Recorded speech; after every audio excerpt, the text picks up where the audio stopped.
Class 12th आज हम mother eight 66 की समरी पढ़ेंगे। पिछले वीडियो को आप लोगों ने देखा और उसमें 60 व्यूज़ हैं, लेकिन किसी ने भी उसको ना तो लाइक किया है, ना उसमें कोई कमेंट लिखा है। तो ऐसा ना करें, आप उसको लाइक करिए ताकि वो और भी लोगों तक पहुँचेगा। Okay, so let's read the summary.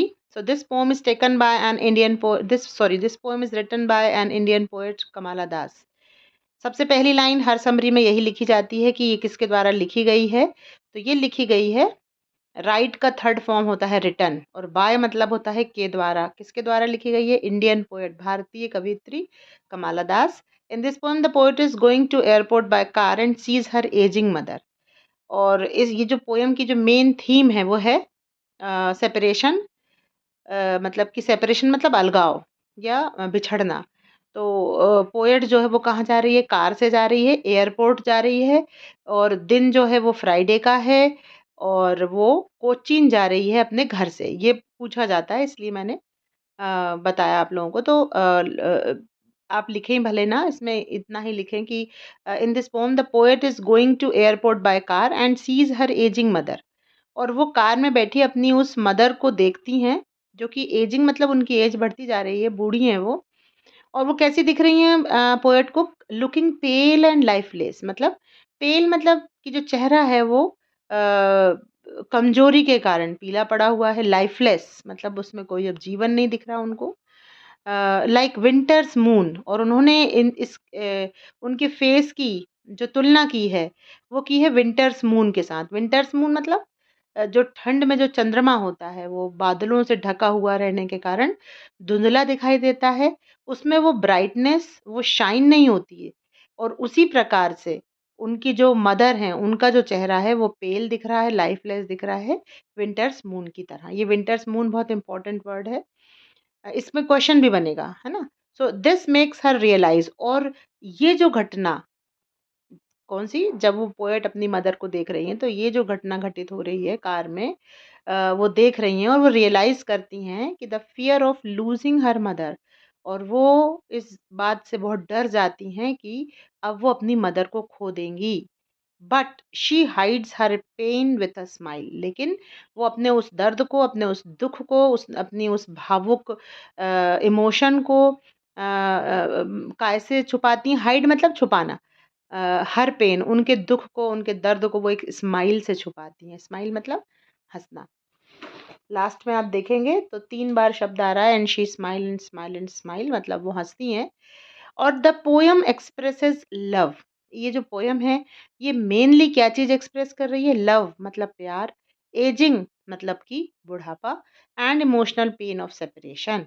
और एक एक भावनाओं भरा दर्द है, दुख है सेपरेशन का, मतलब कि बिछड़ने का। चलिए, अब मैंने यहाँ समझाया विंटर्स मून को। विंटर्स मून को विंटर्स मून का मतलब क्या होता है कि विंटर का जो मून है वो अपीयर्स, कैसा अपीयर होता है, कैसा दिखता है हमको? Pale, dull and no brightness, covered by fog.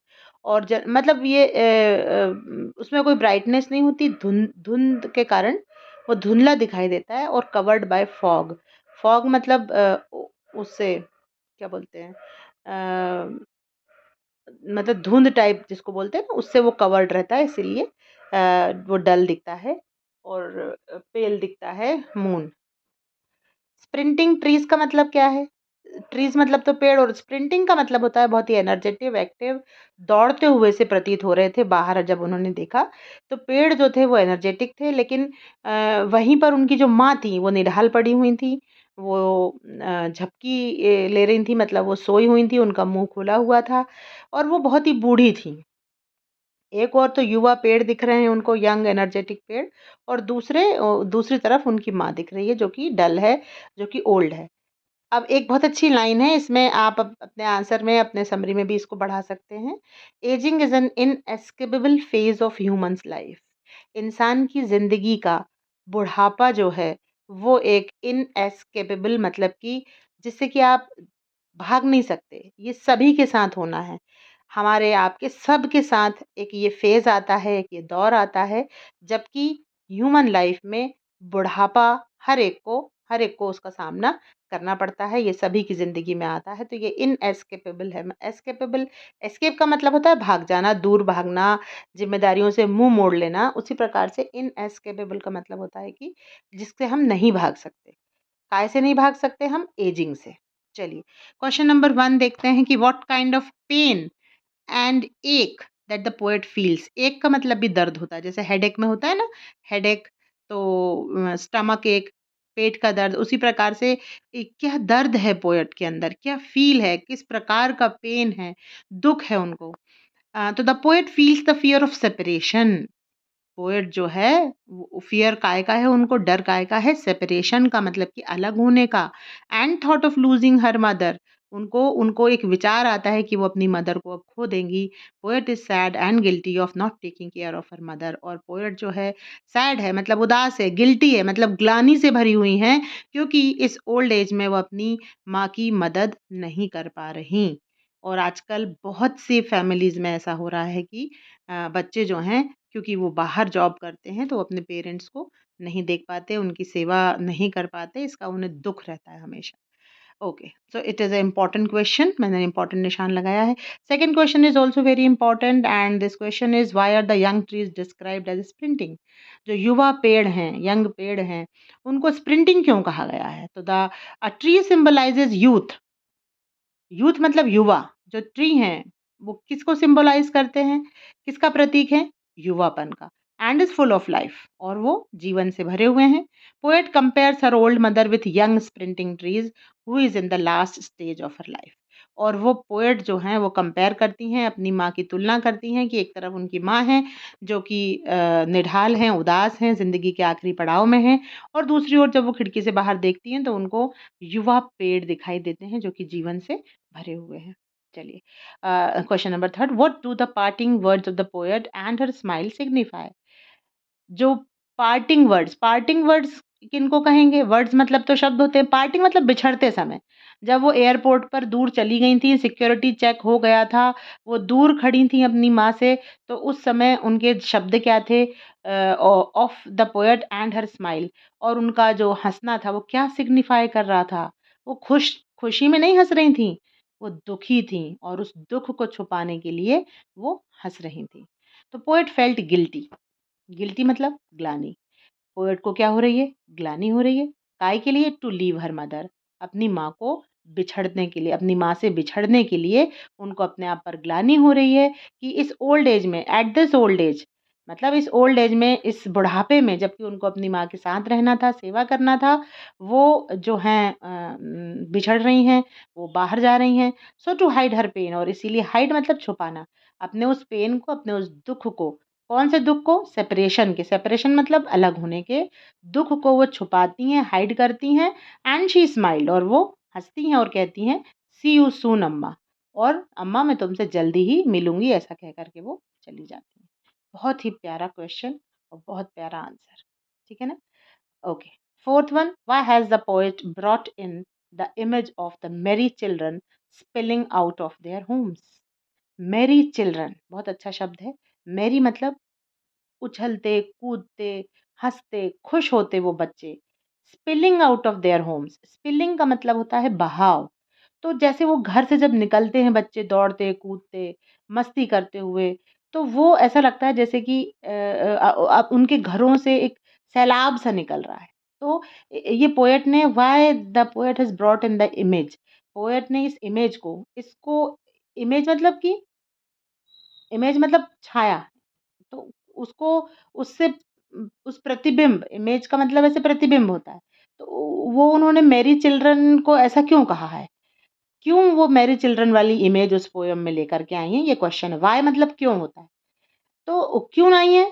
क्योंकि वो उनकी हैप्पीनेस है, एक तरफ तो बच्चे जो हैं वो क्या हैं? लाइफ, ज़िंदा-दिली को एक्सप्रेस करते हैं, खुश हैं, मेरी हैं, उछल-कूद रहे हैं, और वहीं पर एक तरफ उनकी माँ ओल्ड है, बूढ़ी है, डोज़िंग मतलब कि वो, उनका मुँह खुला हुआ है और उनकी आँखें बंद हैं, वो जैसे नींद की झपकियाँ ले रही हैं। तो वो लास्ट स्टेज में हैं अपनी। तो merry children presents the image of happiness and this image is in contrast to the dozing of old mother. Old mother की झपकी लेते हुए, डोज़िंग मतलब उसको बता रहा है ये, इसीलिए उन्होंने इस इमेज को, इस प्रतिबिंब को यहाँ पर शामिल किया है। अगला क्वेश्चन, क्वेश्चन नंबर 5, बहुत इंपॉर्टेंट, पहले भी समझा चुकी हूँ मैं कि विंटर्स के मून को क्यों कंपेयर करा है। Why mother has been compared to the late winters moon. Late winters moon के साथ माँ को कंपेयर क्यों किया है पोएट ने। तो the poets mother 66 years old, उसकी जो मदर हैं वो कितने साल की हैं, 66 ईयर्स ओल्ड हैं। Her ashen face resembles a corpse, corpse का मतलब मैंने बताया था डेड बॉडी। तो उनका जो एशन मतलब कि जो ऐसा मतलब निचोड़ा हुआ फेस, मतलब जिसमें से अब लाइफ नहीं बची है, ऐसा उनका जो चेहरा है, जो फेस है, वो ऐसे रिजेंबल मतलब मिलता जुलता किससे, एक डेड बॉडी से। She has lost her shine and strength, उन्होंने अपने चेहरे की वो आभा और वो ताकत, स्ट्रेंथ मतलब ताकत, शाइन मतलब चमक।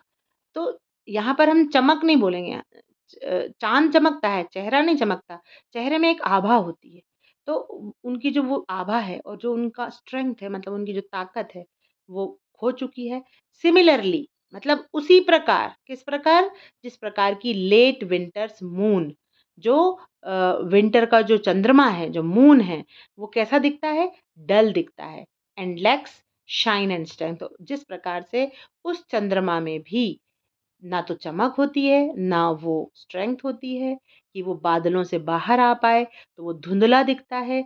ठीक उसी प्रकार अब उनकी जो माँ है, वो 66 ईयर्स की हैं, वो भी अपनी चमक, अपनी आभा, अपनी कांति, अपनी ताकत, अपनी स्ट्रेंथ जो है वो खो चुकी हैं, और वो एक डेड बॉडी की तरह उनका फेस लग रहा है। और इसीलिए उन्होंने अपनी माँ को विंटर के मून से कंपेयर किया है। तो ये क्वेश्चन इम्पॉर्टेंट है। पिछले क्वेश्चन में से 2-3 क्वेश्चन पूछे गए हैं, ये नहीं पूछा गया तो हो सकता है अब ये आ जाए। तो इसको बार-बार पढ़िए। आप अगर 5-6 बार पढ़ते हैं तो आपको चीज़ें याद हो जाएँगी। अगले लेसन का भी मैं इसी तरह से वीडियो बना के भेजूँगी, क्योंकि कल भी आपकी क्लासेस सस्पेंड रहेंगी, कल भी आपकी क्लासेस नहीं लगनी है। तो प्लीज़ इस समय का फ़ायदा उठाइए। इसको आप ऐसे मत सोचिए कि आप एन्जॉय कर रहे हैं, आप टाइम वेस्ट कर रहे हैं। आपको अपने कोर्स को रोज़ की तरह आगे बढ़ाना है, और मैं अपने प्रयास में यही कर सकती हूँ कि मैं आपको इसके वीडियो बना कर के भेजूँ। अब आप देखें, उसे लाइक ज़रूर किया करें, और उसको उसमें कमेंट भी लिख दें, कुछ कुछ क्या समझ में नहीं आ रहा, क्या समझ में आया, क्या चीज़ अच्छी लगी, कुछ पोएम की लाइन ही लिख दें आप। कुछ तो आप लिखेंगे, टाइप करेंगे तो आपका एक एक तरह से पढ़ने लिखने वाला स्किल कंप्लीट होगा, right? Okay, so all the best, and please complete this poem.